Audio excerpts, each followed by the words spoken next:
Hey there, welcome back to 7-Minute Books. I'm Sam, and today we're talking about Stuart Stevens' book, It Was All a Lie. Sophie, I gotta say, this one hit me pretty hard. Hey there, Sam. Yeah, this book is brutal in the best way. Stevens was a top Republican strategist for decades, working on presidential campaigns from George H.W. Bush to Mitt Romney. And now he's basically saying the whole thing was a sham. Right? And it's not just a critique of Trump, even though Trump looms large. His central argument is that Trump wasn't a deviation from the Republican Party. He was the logical conclusion.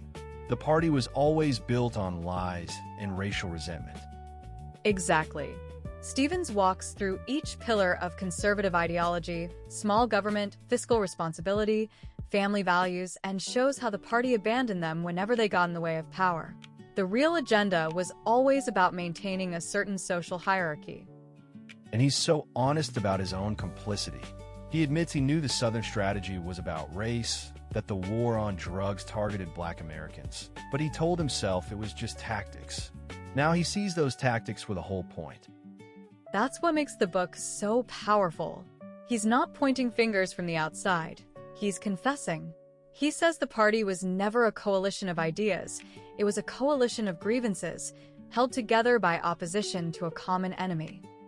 And that enemy was always, at its core, the civil rights movement and everything that threatened white dominance. He traces it all the way back to the Southern strategy, with coded language about states' rights and welfare. Right. And he argues that the myth of Reagan conservatism created a false memory.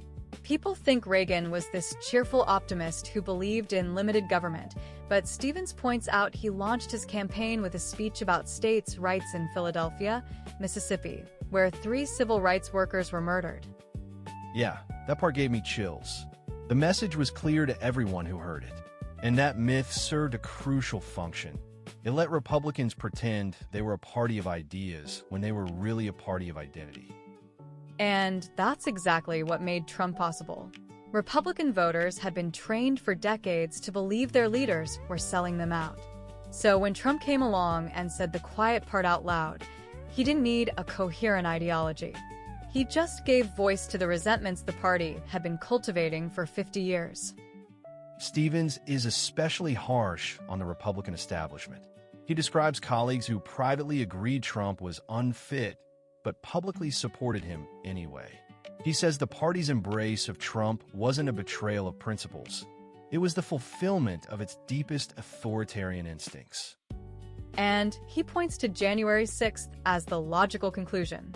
When you spend years telling your followers the system is rigged and your opponents are traitors, eventually some people act on that. The leadership knew what they were doing. One thing that really stuck with me was his explanation for why so many Republicans still support Trump. He says the party has become a cult of victimhood. The central article of faith is that conservatives are the real victims, even though that's not supported by any facts. Right, it's about identity, not facts.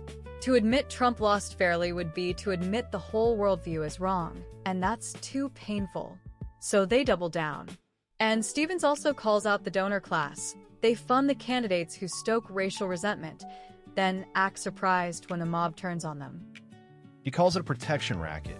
The rich buy protection from the mob they help create. And he doesn't offer a roadmap for reform. He says the party can't be reformed. It needs to be repudiated. The people who built it need to take responsibility. It's a call for accountability. He's asking his fellow Republicans to choose between their party and their country, and he says those two things are no longer compatible. It's a warning, a confession, and a plea all in one.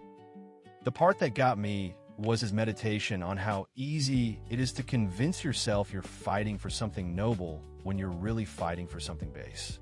He's not making excuses, but he's explaining how intelligent people rationalize their own complicity. And that's the takeaway for me.